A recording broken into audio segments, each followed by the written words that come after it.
الرحمن الرحيم. الحمد لله رب العالمين، وبه نستعين على أمور الدنيا والدين. أشهد أن لا إله إلا الله وحده لا شريك له، وأشهد أن سيدنا محمدا عبده ورسوله لا نبي بعده. اللهم صل وسلم وبارك وكرم وعظم ومجد على حبيبنا وشفينا وقرة أعيننا محمد وعلى آله وصحبه أجمعين. سبحانك لا علم لنا إلا ما علمتنا إنك أنت العليم الحكيم. رب اشرح لي صدري ويسر لي أمري واحلل عقدة من لساني يفقهوا قولي بجاه النبي وآله.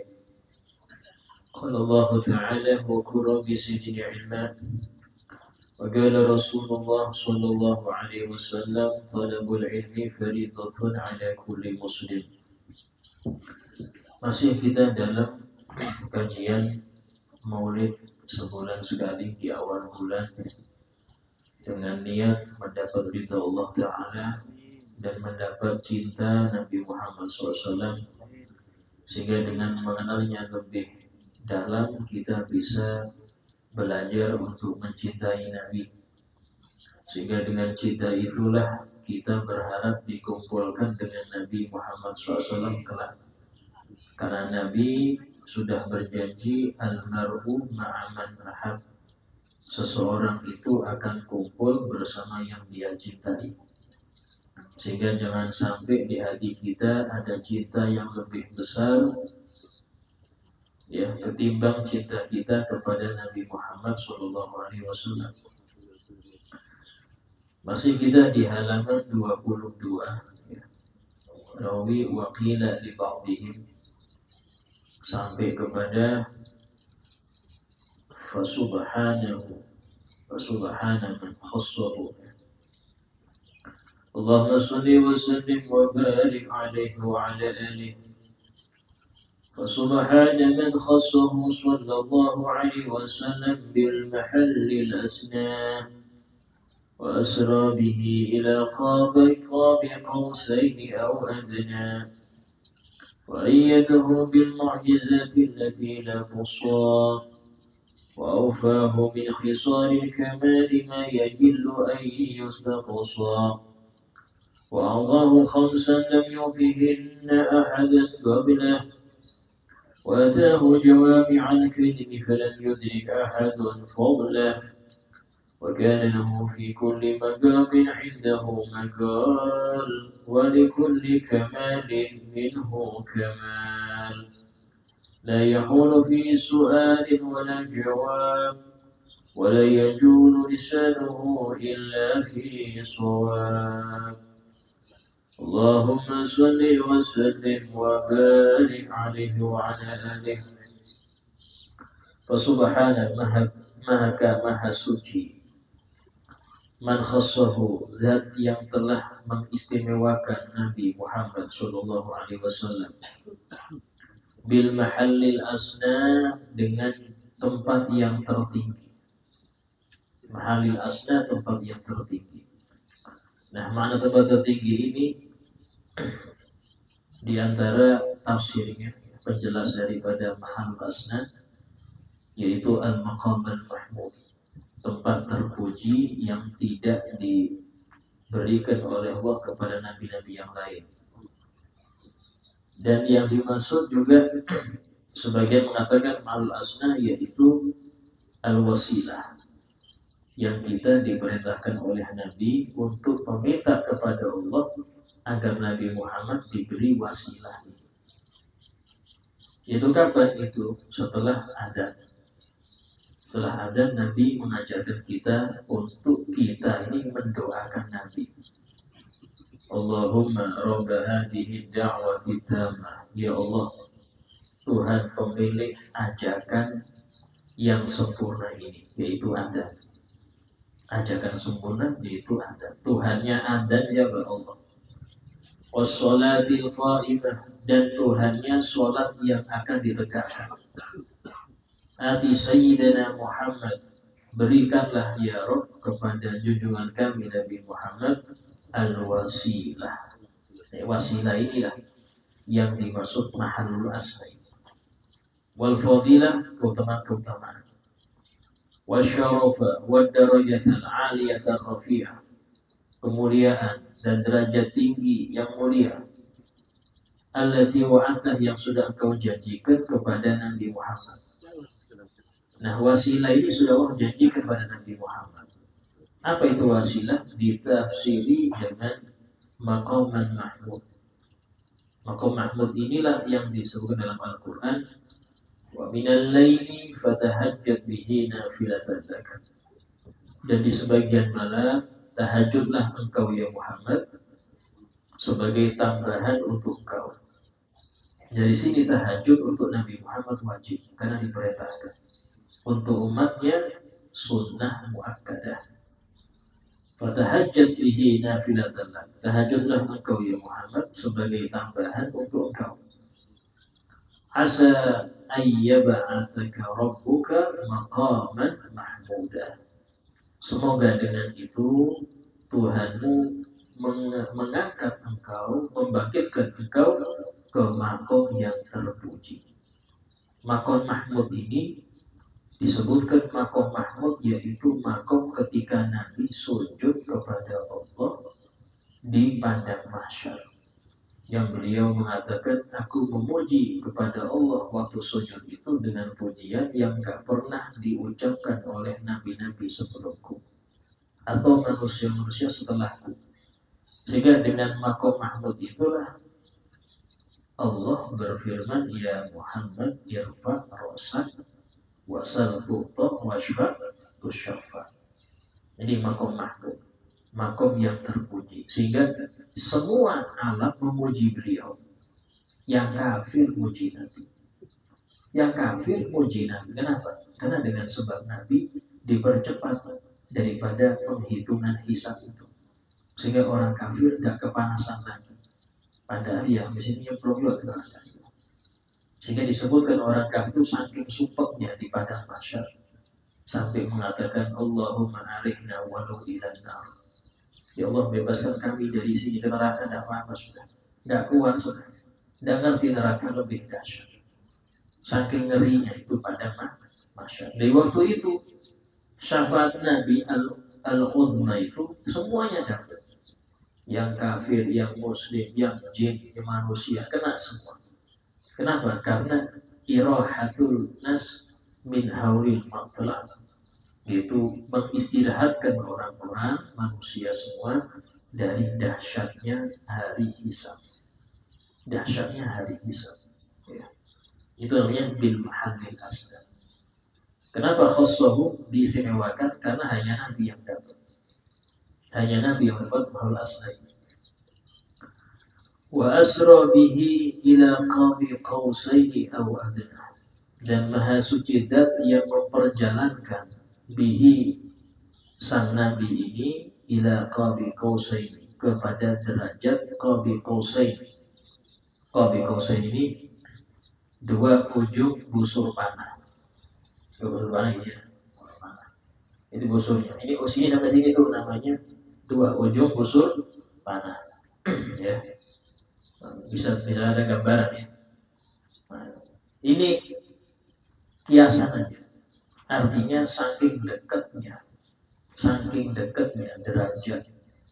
Ya, kita nggak bisa mengatakan Allah itu bertempat, tidak. Cuma ini saking dekatnya Allah dengan Nabi Muhammad sampai diperkirakan kalau berkausi awal adanya. Ya. Ada yang mengatakan bahwasanya qabi qausaini antara Jibril dan Nabi Muhammad. Ya. Au adna, bahkan lebih dekat. Itu dekat dengan Allah Ta'ala. Dalam hal dekat dengan tempat yang di situ Nabi bisa melihat Allah. Bukan dekat dengan tempatnya Allah.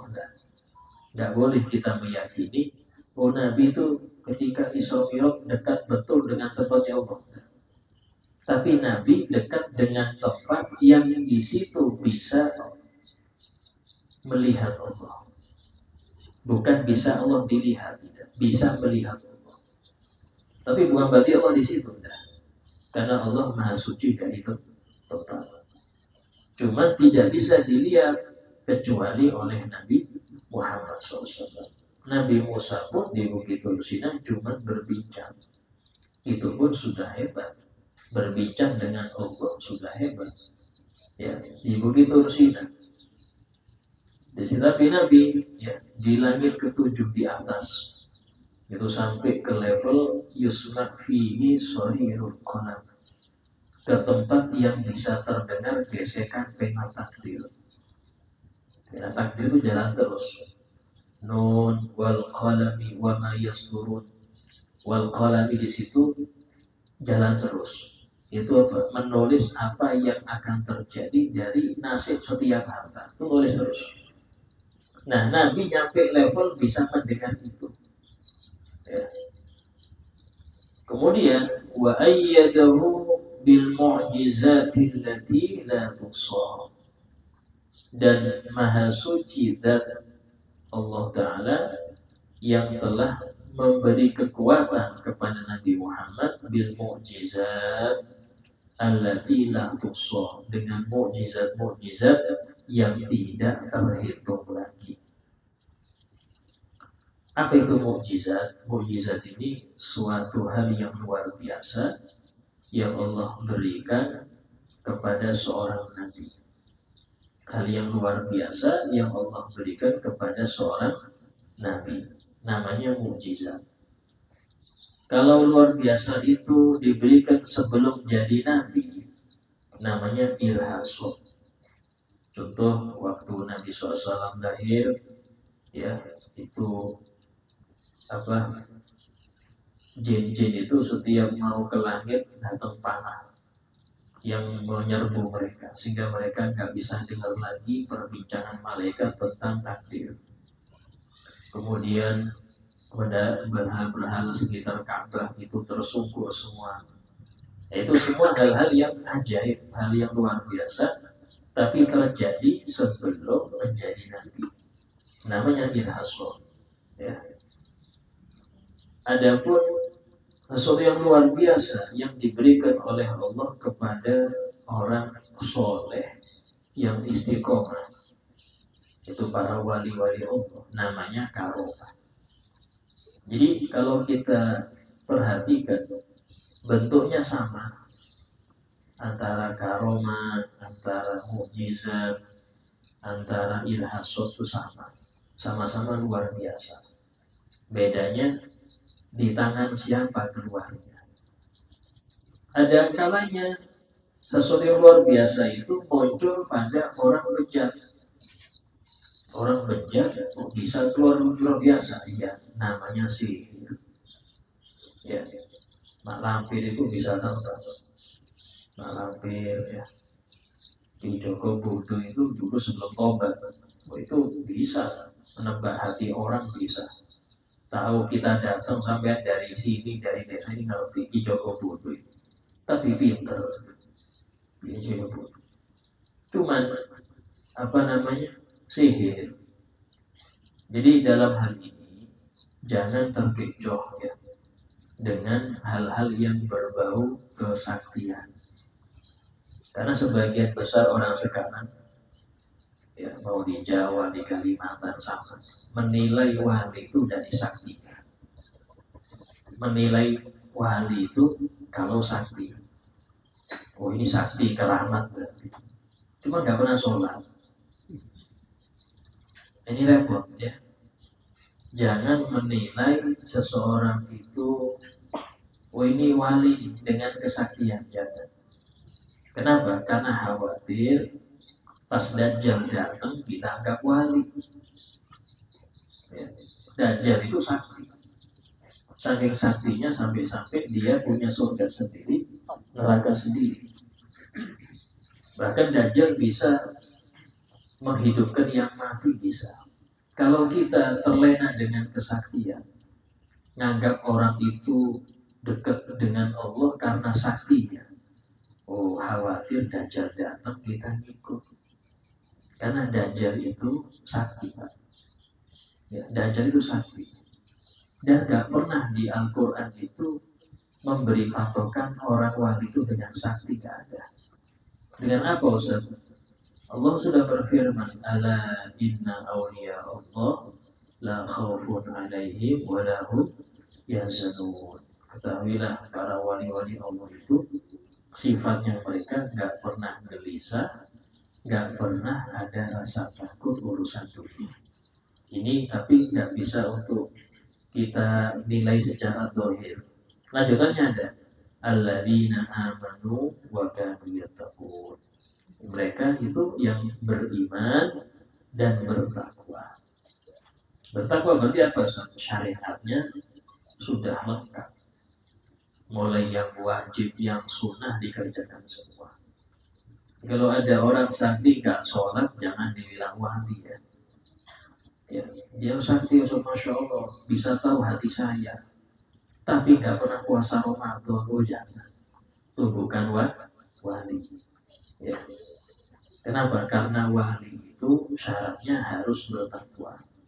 Minimal orang dibilang takwa mengerjakan semua kewajiban dan meninggalkan semua yang diharamkan. Itu aja. Patokannya di situ. Dan semua para wali-wali Allah yang besar-besar rata-rata memberi arti wali seperti itu. Mulai dari Imam Abu Yazid Al-Bustami yang beliau dalam ucapan yang terkenal mengatakan, jika engkau melihat ada orang yang bisa terbang, bisa jalan di atas air, jangan percaya dulu sampai engkau tahu bagaimana istiqomah dia dalam syariat. Ya Pak Syariat, kalau syariatnya lurus, baru ya apalah keramat berarti. Kalau nggak lurus, nggak usah diakui. Ya. Bahkan Habib Abdul Haddad itu beliau ketika mau haji itu beliau berdoa ingin ditemukan dengan orang ahli sir, cuma ada khutbah. Ini istilahnya ada khutbah ini apa kurang tahu kita. Istilahnya itu wali yang langka. Suatu kali ditemui ada orang fulan mau nemui sampean, dikasih hadiah apa kain yang wangi. Kata beliau, kok kayak gini, sementara saya ini sedang pakai ihram kok dikasih kain yang wangi. Akhirnya nggak diterima sama beliau. Kenapa? Karena nggak beradab dalam syariat. Padahal wali, tapi nggak beradab. Dan rajanya wali beliau. Harus itu wali kutub. Masa dia wali kutub. Jadi temui. Kenapa? Kurang beradab dalam jaga syariat. Ya. Walaupun mungkin untuk wali tersebut ada alasan sendiri. Tapi saking kuatnya berarti ini megang syariat. Walaupun model-model jadat gak ditemui istilahnya. Ini macam itu gak bisa. Kenapa? Karena khawatir orang-orang ikut. Ini wali majidul itu gak bisa diikuti. Ya, gak bisa diikuti. Ini banyak orang sekarang senang mau itu kuburi. Kenapa demikian? Karena mereka memang Allah jadikan bukan sebagai panutan, cuma ditampakkan kewaliannya untuk dihormati, itu aja. Sementara wali yang saleh, yang lurus-lurus, kita jarang ikut. Mungkin kita milih-milih, kalau cocok ya saya ikuti, nggak cocok ya saya tinggal. Padahal mereka itulah yang dijadikan oleh Allah sebagai penerang di setiap masa. Penerang setiap masa itu wali-wali yang saleh itu, yang lurus-lurus. Saya nggak bilang wali bengkok, gak ada. Tapi wali majidul. Ya. Sebagaimana mengetahui ini wali majidul apa Anda? Dari penilaian wali besar di masa itu. Jadi jadatnya orang itu bukan dari masyarakat. Ya. Kalau menjadi masyarakat akhirnya ngawur, yang dibilang majidul. Yang bilang majidul apa Anda itu sama walinya. Harus wali juga. Wali yang sudah masyhur, bilang ini fulan wali, walaupun kayak gini wali. Nah, tuh kita hukumi ini memang wali. Enggak sembarangan mengatakan majnun itu, enggak sembarangan. Nah, sehingga dalam hal ini ada kalanya ma'unah. Ma'unah itu apa? Hal yang luar biasa yang terjadi pada seorang mukmin, tapi pas kepepet terdesak, tuh tahu-tahu muncul keajaiban. Tapi belum, bukan dia level wali, karena memang waktu terdesak akan muncul. Ya, itu namanya ma'unah. Ada kalanya istidraj. Istidraj ini orang yang dia bejat tapi kok punya sakti gitu. Bukan sihir ya. Orangnya tambah bejat tambah sakti. Nah, ini istidraj, na'udzubillah. Jadi ini macam-macam ya, tidak harus kesaktian. Ada kalanya orang itu ketika pengajian serot rezeki, pas gak pengajian lancar, jadi situasi orang itu.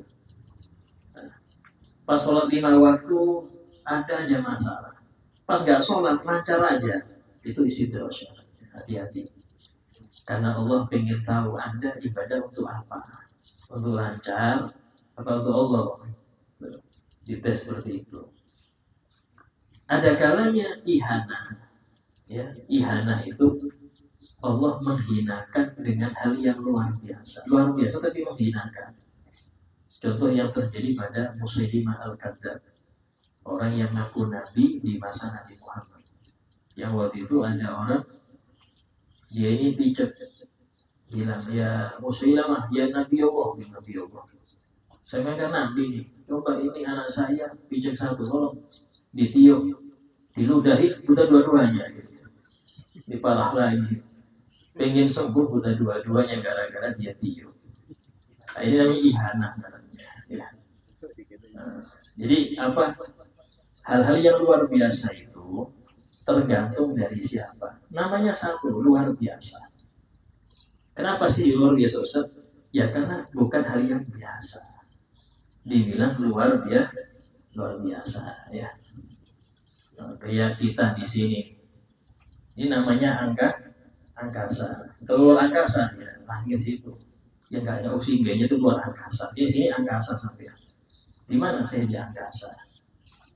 Kalau sampai keluar sampai ozon situ dan luar angkasa ya.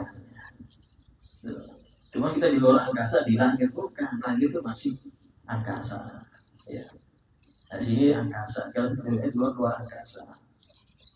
Kayak ada banyak orang. Sebenarnya istilah garing ini banyak yang salah paham. Kamu sudah hafal? Yusuf di luar kepala. Di mana? Di kitab, Ustaz. Di luar kepala. Kalau di kepala berarti hafal.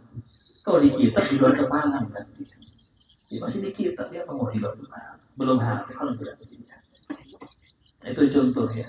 Sehingga dalam hal ini mukjizat itu istimewa, hal yang luar biasa terjadi pada seorang nabi. Nah, untuk Nabi Muhammad SAW itu diberi mukjizat yang tidak terkira. Yang mana disebutkan tidak ada mukjizat yang dimiliki oleh nabi-nabi yang lain kecuali Nabi Muhammad punya. Kenapa demikian? Kan sumbernya. Nabi Muhammad sumbernya. Jadi para nabi itu dapat mukjizat itu gara-gara ada Nabi Muhammad.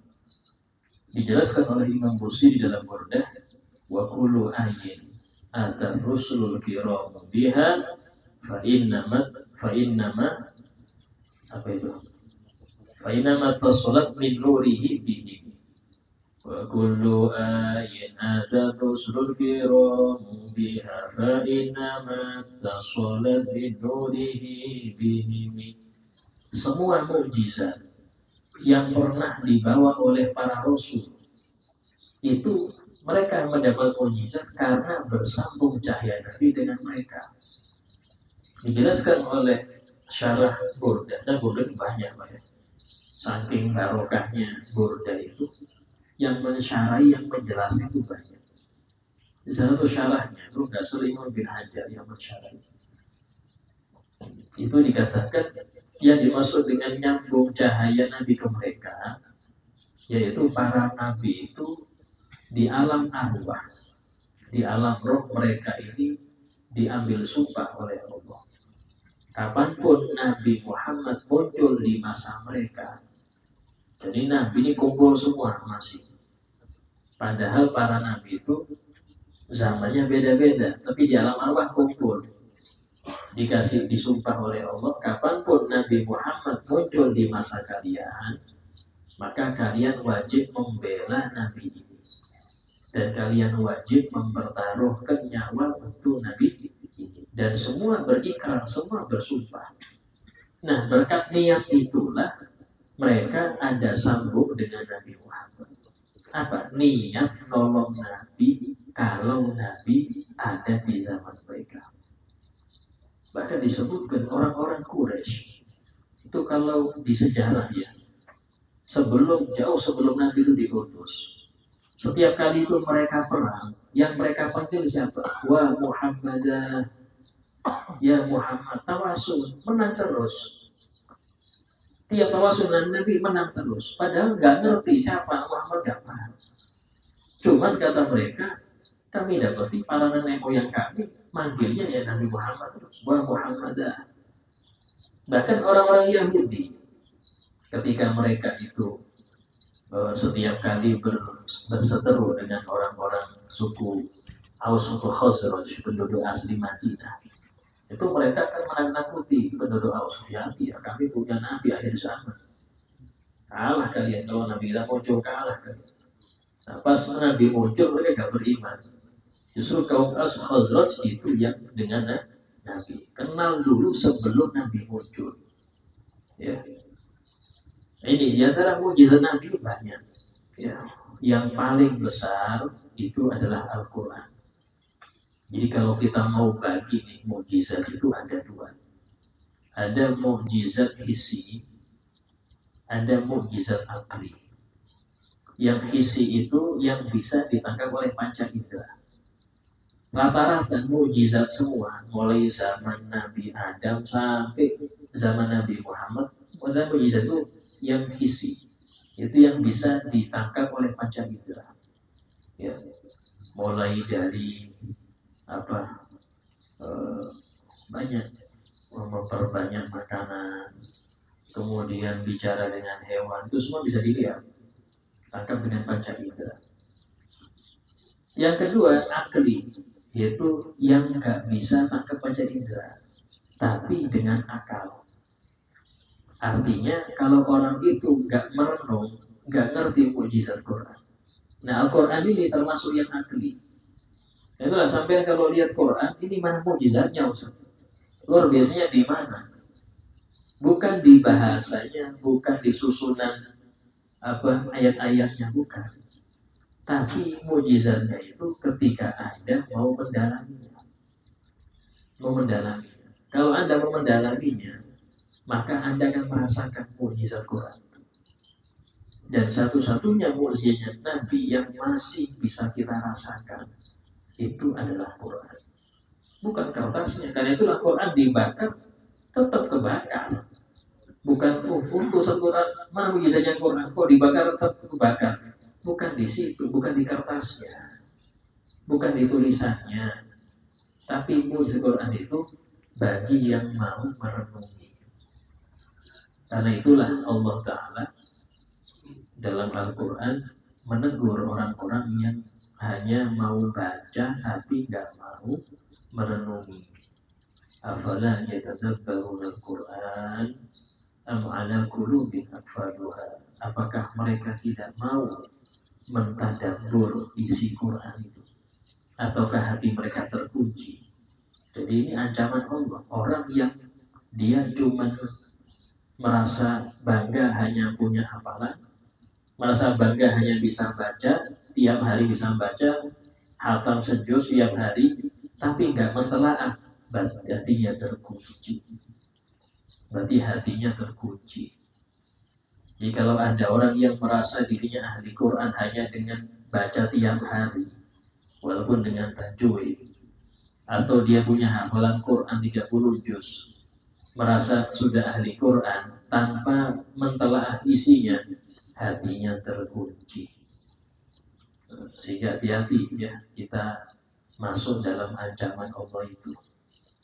Nah sekarang siapa yang bisa tadabbur? Yang belajar.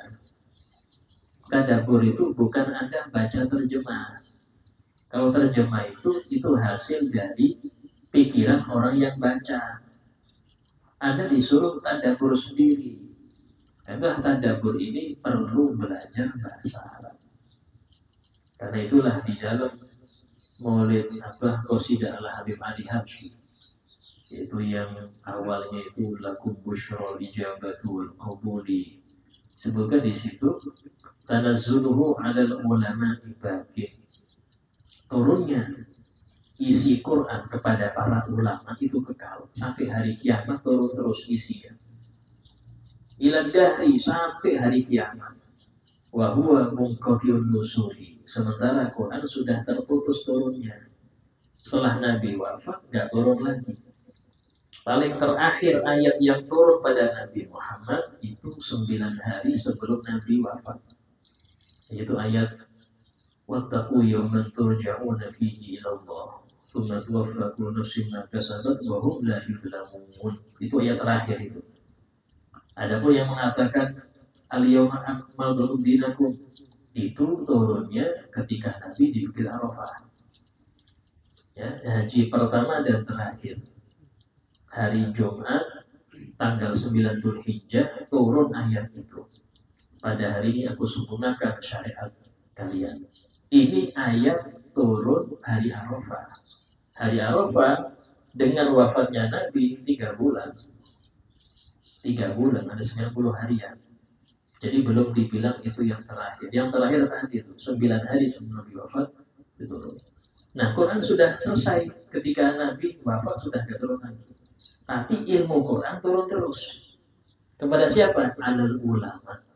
Di sini Abu Ali Habsyi mengasih bukan alal muslimin, alal ulama, kepada ulama. Kenapa? Karena kebanyakan yang mau tadabbur ulama. Kalau kita paling full terjemahnya kita baca. Tapi kalau ulama ditelaah ini kenapa pakai fiil ini, kok nggak pakai fiil ini? Ya, bayangkan arti berjalan itu banyak. Ada masya, ada sa'a, ada waroda yang datang, ya ada ja'a. Tapi di Quran pakai yas'a. Yas'a ini apa ini maksudnya? Itu diteliti. Contoh saya kasih. Bagaimana hasil tadabbur itu dalam ayat orang-orang yang berhak dapat zakat. Allah berfirman, innamas shadaqatu lil fuqara wal masakin wal amilina 'alaiha wal mu'allafati qulubuhum wa fir riqabi wal gharimina wa fi sabilillah wa ibnis sabil. Ini mantu-mantu aja. Ya, semoga masuk aja nanti ya. Itu ayat itu kalau kita lihat huruf jernya ada 2. Huruf jer apa huruf jer? Pertama lam. Innas masalah lil fuqara lam. Sampai 4 ya. Baru wa fir riqab wal gharimin. Pakai fi. Baru wa fi sabilillah wa ibnis sabil. Kenapa kok enggak lam semua? Kenapa kok enggak lam semua? Beda. Yang pakai lam itu 4. Masih orang miskin, orang fuqara miskin, amil, ya. Terus kemudian apa namanya? Mu'allaf. Ada 4 yang pakai lam. Artinya apa? Zakat itu kalau diberikan pada mereka langsung memiliki. Mau sedikit mau banyak langsung punya hak milik di zakat itu. 4 orang pertama itu. Beda dengan yang pakai fi wa fir riqabi wal gharimin. Ya, untuk riqab budak yang dia janjiin merdeka oleh majikan kalau dia membayar. Itu kan berhak dapat zakat. Nah, tapi dia nggak memiliki. Dia mendapat zakat untuk bayar, bukan dia memiliki. Contoh sama ada orang. Yang kedua, kalau budak mungkin sulit kita kasih contoh. Yang kedua, orang punya utang. Orang punya utang itu dapat zakat nggak memiliki, tapi untuk dibayar. Jadi kalau ada orang sampai berada zakat, iya. Sebagai apa? Orang yang punya utang nggak bisa bayar. Kasih duit bukan untuk dia untuk dibelanjakan, ini untuk bayar utang. Kalau dia belanjakan dosa dia, karena dia nggak punya hak milik di dalam zakat yang dia terima. Karena dia sebagai orang yang punya utang, bukan sebagai fakir. Itu loh hebatnya Quran. Kok beda ini dalam individu? Ya. Sehingga kalau ada orang punya utang anggap 5 juta, tahu-tahu dia pengumuman di sosmed, saya ini susah betul, punya utang ditagih terus 5 juta belum bisa bayar.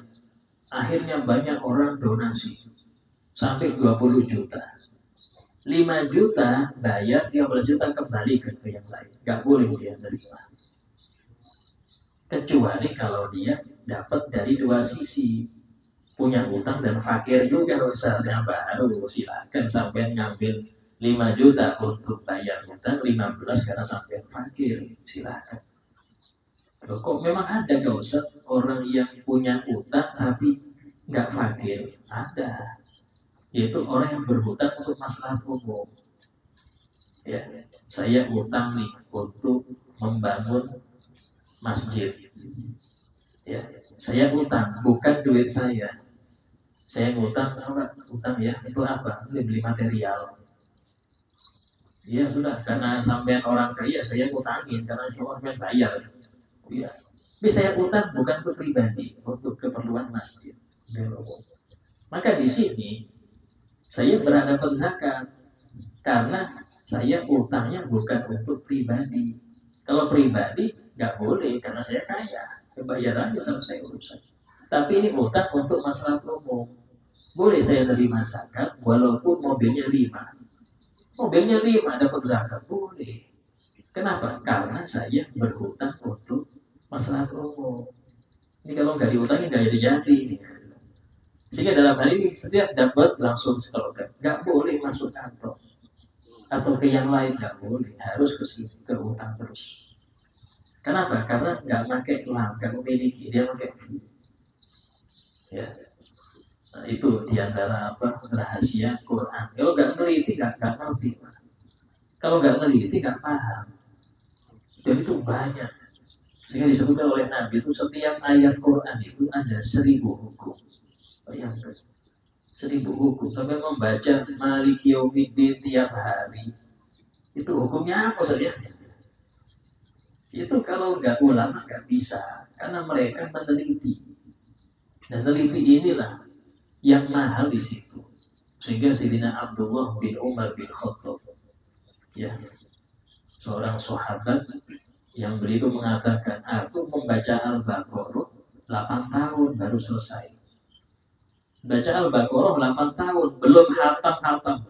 Kita mungkin duduk 3 jam selesai Al-Baqarah itu, nggak sampai 3 juz. Tapi ini bukan baca, ini mentelaah, mentadabbur. 8 tahun baru kelar. Dan beliau bilang, ayahku Umar bin Khattab baca Al-Baqarah 12 tahun. Dari sini aku tahu abahku lebih ahli daripada aku. Lebih ahli. Sehingga kalau kita lihat para salaf, ya, para salaf, khususnya para habaib yang saya tahu, itu mereka di rumahnya itu Qurannya 2. Satu untuk hataman, ya seminggu hatam, ada ya seminggu hatam. Satu untuk tadabbur. Ini nggak akan hatam sampai ayat-ayat. Ada kalanya cuma separuh juz baru meninggal. Karena nggak hatam-hatam mentelaahnya. Dan kita kurangnya yang di sini. Kita nggak mau tadabbur. Padahal Allah sudah berfirman, ma farratna fil kitabi min syai'. Kami tidak pernah meninggalkan urusan apapun dalam Quran. Semuanya di situ. Sampai mau masalah apa? masalah politik, ekonomi, semuanya di Quran ada. Tapi satu, harus mentelaah, tadabbur. Sehingga jangan heran tafsir itu besar-besar, Pak. Tafsir itu Ibn Katsir 4 jilid, yang mungkin yang sekarang masih ada ya. Yang saya pernah waktu itu dapat nilai tertinggi satu pondok, ya, tertinggi satu pondok, dapat kitab tafsir namanya Adwaul Bayan, Imam Syinkiti yang mengarang 9 jilid segini. Di bawahnya nggak kuat gitu, 9 jilid. Nah, itu kalau kita perhatikan, kita tafsir itu tidak ada yang sama pembahasannya. Ini dari mana kok beda? Karena masing-masing Allah kasih ilmu yang lain. Dan subhanallah, tiap tahun itu tafsir baru. Tiap tahun tafsir baru. Ada tafsir yang paling panjang, paling besar. Ada. Di antaranya tafsirnya Ibn Asakir. Ibn Asakir seorang ulama setelah tabi'in. Yang beliau itu punya tafsir Al-Quran 700.000 jilid. Ibn Katsir cuma 4 jilid. Ini 700.000 kapan nulisnya? Ini kalau nggak keramat nggak bisa. Ya 700.000 jilid. Bayangkan. Ya.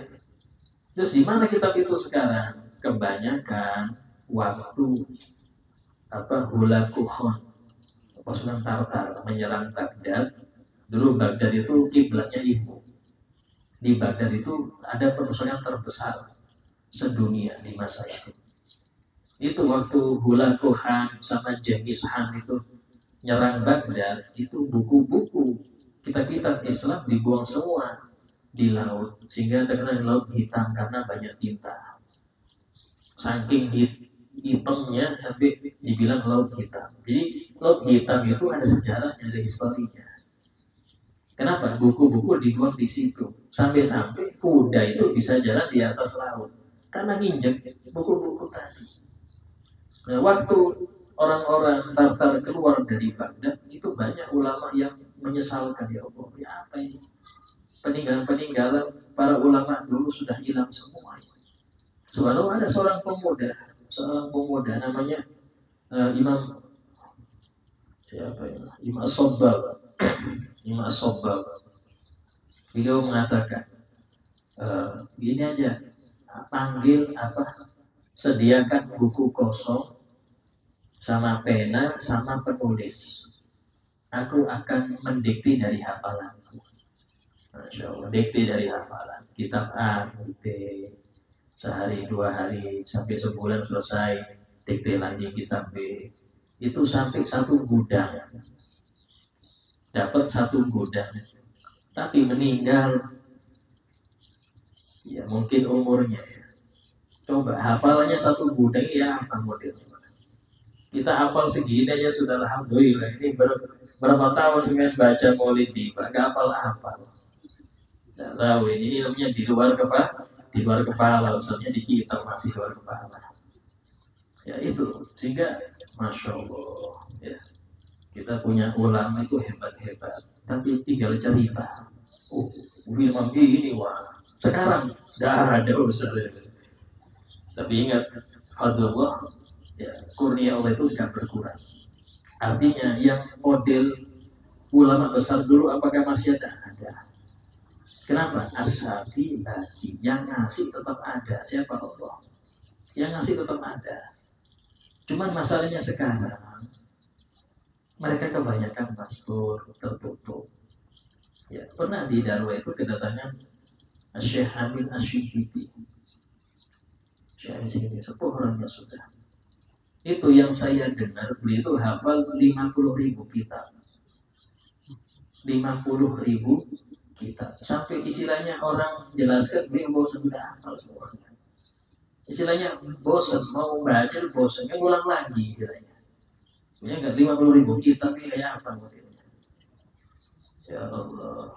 Jadi orang hafal itu enggak bikin kepala pecah, Pak. Yang beli kepala pecah usah ngapal segini. Iya, karena malas aja itu.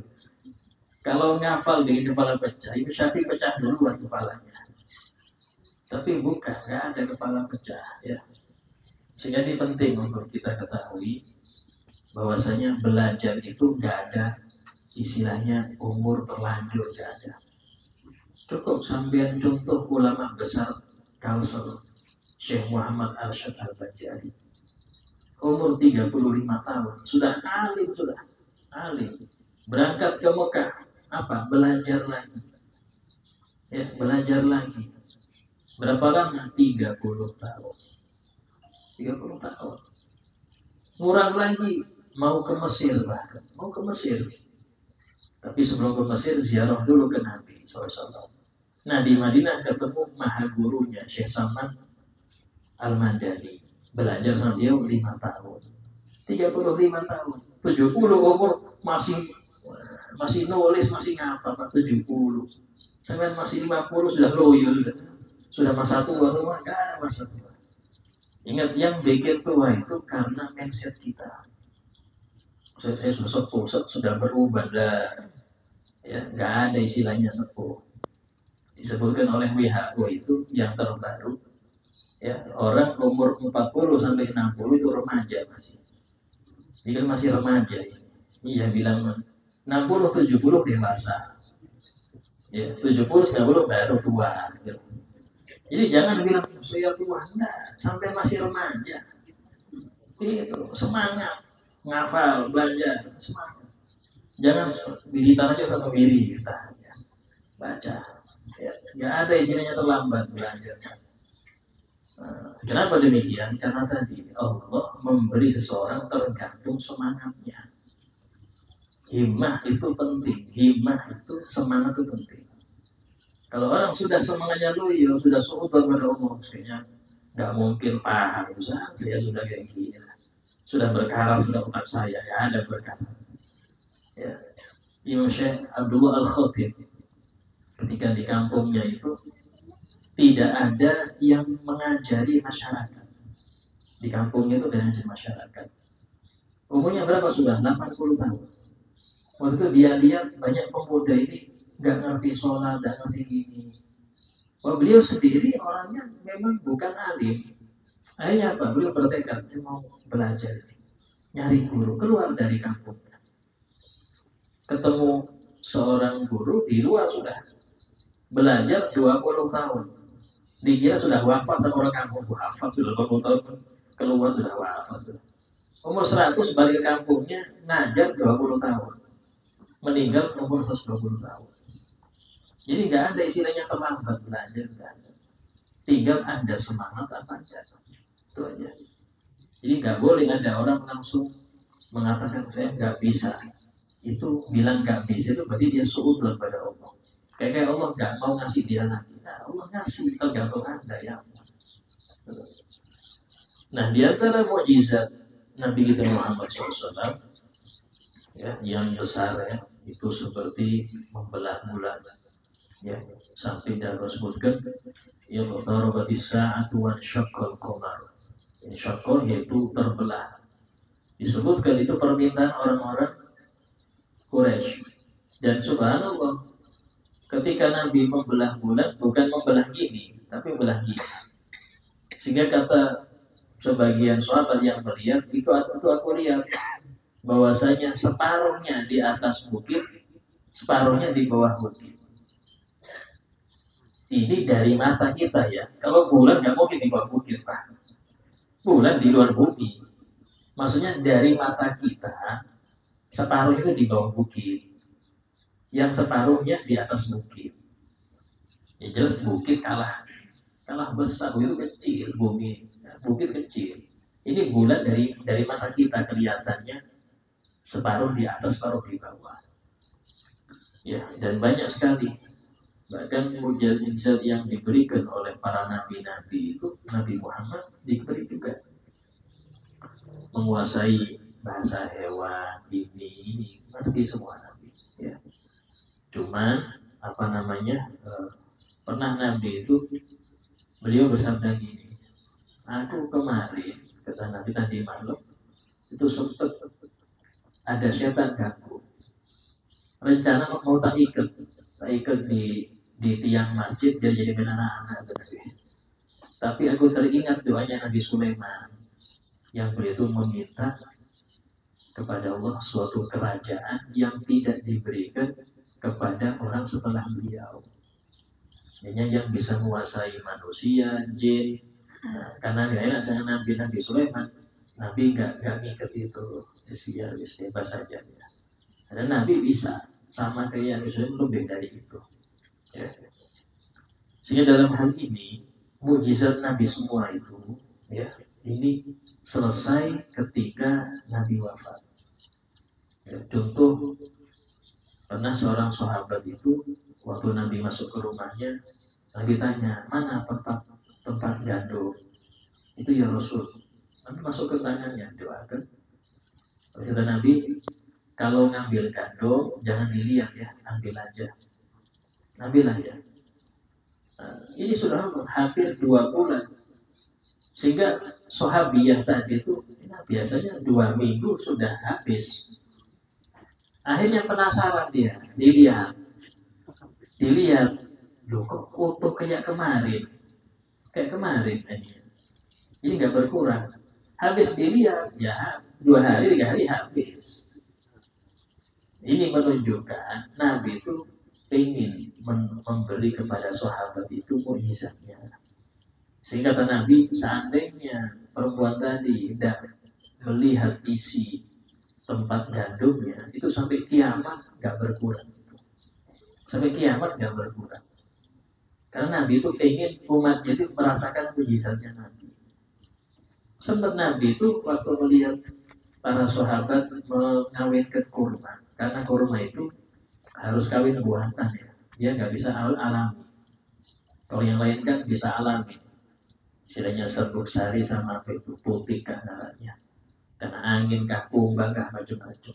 Kalau kurma nggak bisa, ya sih kawin. Nabi itu pernah mengatakan, nggak usah kalian gitu kan, nggak perlu, nanti buah juga itu. Cuma ini sahabat, ya Rasulullah, kalau nggak gini nggak berbuah. Nah ini yang repot nih. Nabi itu pengen ngasih tahu mukjizat, dia malah pakai rasio. Kalau lagi nggak berbuah ya Rasul. Akhirnya Nabi mana Nabi? Antum alam di umur dunia. Ya sudah, kalian lebih ngerti dunia kalian. Padahal Nabi ingin menunjukkan mukjizat. Dan Nabi itu paling senang kaki kambing, paha kambing itu yang paling senang. Pernah suatu kali sahabat ada yang memasarkan kambing guling untuk ke Nabi. Ya, di samping ini, Nabi sambil melihat para sahabat yang lain, kasih paha satu, paha lagi, kita sahabat ya Rasulullah kan pahanya cuma 2. Coba engkau diem aja, muncul lagi tuh. Coba engkau diem aja, ngasih aja sudah, muncul lagi. Makanya engkau menolak pakai rasio, ini repot. Ya, kalau sudah urusan mukjizat, jangan pakai rasio lagi. Ya, sama dalam hal ini, ya, perintah wali, saudara, wali, guru. Itu jangan pakai rasio lagi sudah. Maksudnya gue bilang aja sudah. Kayak nggak cocok, nggak repot, nggak cocok. Kasih mujizat nggak mau, kasih karomah nggak mau, ya sudah. Sehingga kebanyakan orang demikian, lebih mengutamakan logisnya daripada hal yang keramat yang nggak mau. Padahal mau dikasih itu, keramat dikasih. Ya. Wa aufahu min khisalil kamal ma yajillu an yustaqsa. Dan Allah Ta'ala memberikan Nabi Muhammad daripada perkara-perkara kesempurnaan mayajilu anjisokso yang sangat banyak sampai tidak terhitung lagi. Sehingga Nabi itu sempurna dalam segala sisi. Tapi tadi sempurna dalam sifat manusiawinya. Ya, Nabi itu sempurna dalam sifat manusiawinya. Nabi marah, tapi marahnya sempurna. Nabi senyum, senyumnya sempurna. Nabi jalannya sempurna. Itu yang dimaksud. Nabi menjadi suami paling sempurna, ayah paling sempurna, pemimpin di masyarakat paling sempurna. Disebutkan Ya, pemimpin itu jarang yang bisa memimpin kecuali dia harus ada pengimbangnya. Tapi kalau Nabi tanpa pengimbang bisa. Nabi itu memimpin satu muslim sedunia, itu nggak perlu menteri, nggak perlu wakil, nggak perlu gubernur, nggak perlu sendiri beliau. Dalam keadaan ibadahnya terus, ibadahnya lanjut, tapi memimpin umat bisa. Nah, ini kalau nggak Nabi nggak bisa. Ya, sehingga dalam hal ini ideologi paling sempurna Nabi kita Muhammad. Karena itulah kata ulama, termasuk keimanan, yaitu kita meyakini bahwasanya tidak ada manusia yang diberi akal paling sempurna kecuali Nabi Muhammad SAW. Kita harus iman. Tapi efek iman ini kayak apa, Ustaz? Nah, efek iman ini Anda harus yakin hadis. Jangan Anda yakin ucapan pakar ini, ahli ini, profesor ini, tapi hadis nggak ngikutin. Berarti Anda nggak beriman dengan Nabi itu diberi akal paling sempurna. Ya. Contoh nih, dalam didik anak, kita sering pakai aturan barat. Dalam apa? Dalam politik, kita pakai metode barat, metode orang kafir ini. Padahal Nabi ini paling sempurna akalnya. Jadi jangan dikira Nabi itu cuma ngurus urusan masjid. Kantor itu Nabi ngurus. Urusan masyarakat, politik, semua Nabi itu yang ngurus, punya. Masalahnya, karena kurang yakin, kita nggak ikut. Contoh ya, Nabi pernah bersabda, Dawu mardokum bisodakoh. Obatilah orang yang sakit dengan sedekah. Dengan sedekah. Mungkin kita, ya bosan. Dia berobat ya, pakai pil atau jamu, pijet kah, totok punggung kah sembarang. Ini kok pakai sedekah? Ini cara Nabi itu lebih mengerti daripada kita. Artinya tetap kita ini tidak mengesampingkan berobat. Tapi kalau mau ikut Nabi, sodakoh. Cuma cara sodakohnya ini, ya itu jangan sampai kurang daripada biaya pengobatan. Sampean ngobatin berapa ke dokter? 500. Soalnya berapa? 10.000. Berarti Anda dari dokter diberi sodako. Kalau Anda yakin dengan Nabi, minimal sama. Periksa 500, sedekah 500. Ini enggak, periksa 500, sedekah 10.000. Terus sedekah nggak sembuh-sembuh. Ya wajar sedekahnya sedikit. Sedekah harus sama, minimal itu. Karena ketika Anda yakin dokter, Anda harus lebih yakin dengan Nabi. Kalau Anda lebih yakin ke dokter, berarti iman Anda tipis. Nabi mengatakan sodako. Yang seperti ini, contoh hal-hal yang mungkin kita merasa itu biasa, padahal ini berbahaya. Kita mengesampingkan urusan hadis. Ya. Nah kemudian, wa'atau khamsan lam yu'tihinna ahadan qablah. Dan Allah Ta'ala memberikan kepada Nabi Muhammad 5 perkara yang tidak diberikan 5 itu kepada seorang pun Nabi sebelum beliau. Apa saja 5 ini? Ya. Pertama, yaitu itu syafaat. Nabi diberi hak memberi syafaat umat. Ini tidak diberikan kecuali kepada Nabi Muhammad SAW. Kalau syafaat yang lain, syafaat itu macam-macam ya. Ada kalanya orang itu harusnya masuk neraka, tapi nggak jadi.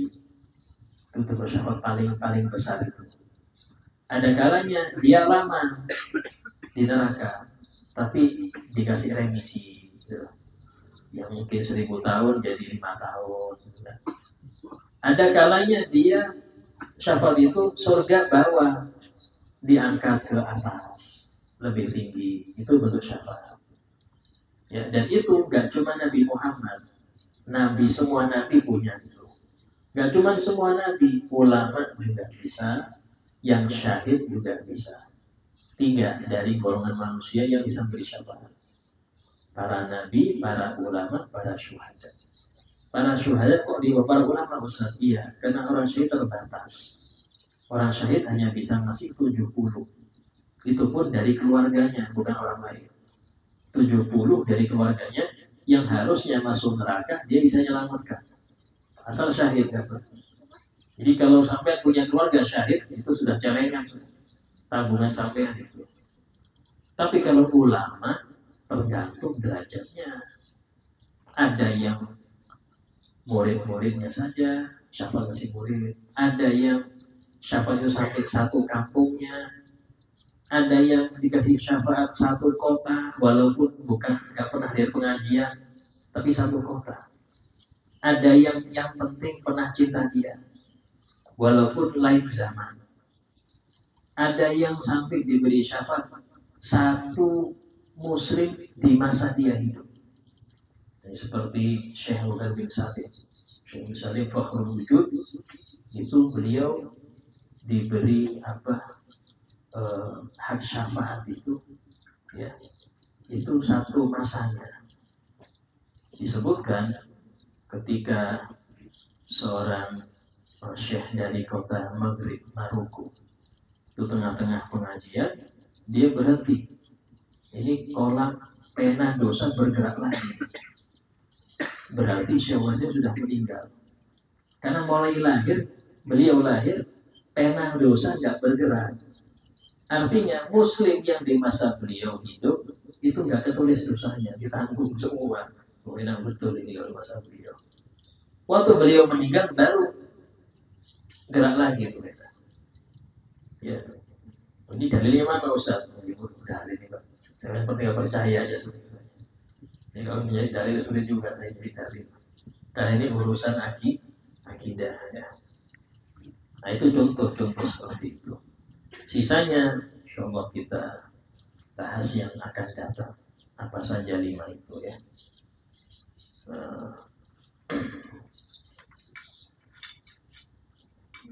Baca tahlil.